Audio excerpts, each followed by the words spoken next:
Hello and welcome to the Daily Comic and Collectible, episode 208. Now today, the collectible of the day is the Mezco Toys 112 Collective Evil Dead 2 Ash Williams action figure. Upon driving to a remote cabin in the woods, Ash is swarmed by a horde of deranged deadites who want him dead by dawn. Armed with his infamous chainsaw appendage, Ash does what he needs to do: hack and slash his way to survival. This Mezco 112 collective figure boasts 3 head sculpts with star Bruce Campbell's likeness, presented in his classic blue ripped button-up shirt and brown slacks. He sports a meticulously designed shotgun harness and is equipped with his trademark groovy chainsaw hand, a severed-off shotgun, and the Necronomicon, or Book of the Dead. The figure also includes Ash's severed demonic hand and a decapitated deadite head. This figure stands 6.7 inches tall and is hand-painted with authentic detailing and has over 28 points of articulation.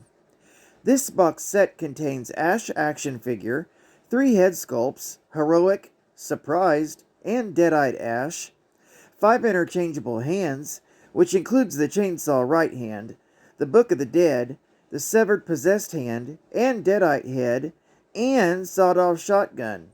Released by Mezco Toys. Now, the comic of the day is The Army of Darkness, 1979, number 2. With a cover date of October 2021. This was part 2 of a 5-part miniseries, with story by Rodney Barnes, art by Tom Garcia, and this is the Stray Dogs homage variant cover by Fleece.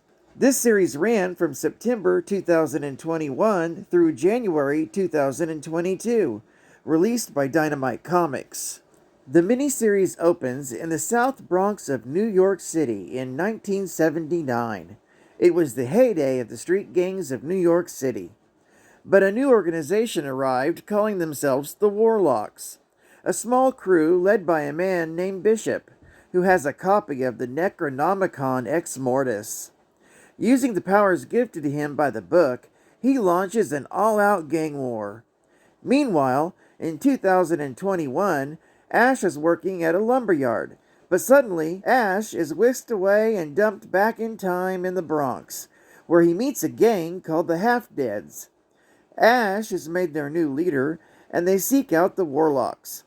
After fighting their way through gang after gang, they finally come face to face with the Warlocks, which leads to a massive bloody brawl, with every crew in the city against the flying Deadites. Ash chases them to their safe house, where, with the swipe of his chainsaw blade, he destroys the Necronomicon and renders the Warlocks powerless. Ash then gets teleported back to his regular time. Ta-da! End of miniseries. Geek Fact: Ken Heiser's cover for issue number 3 is an homage to TMNT number 1 from 1984. Also, Ken Heiser's cover for the first issue of number 5 is also a homage to TMNT, but issue number 2. And final geek fact: Jamie Bigg's cover for issue 4 is an homage to The Amazing Spider-Man number 300. It was one of 4 Dynamite titles released in November and December of 2021 that paid homage to the same issue, the other titles being Evil Ernie, Red Sonja, and Nyx, or NYX.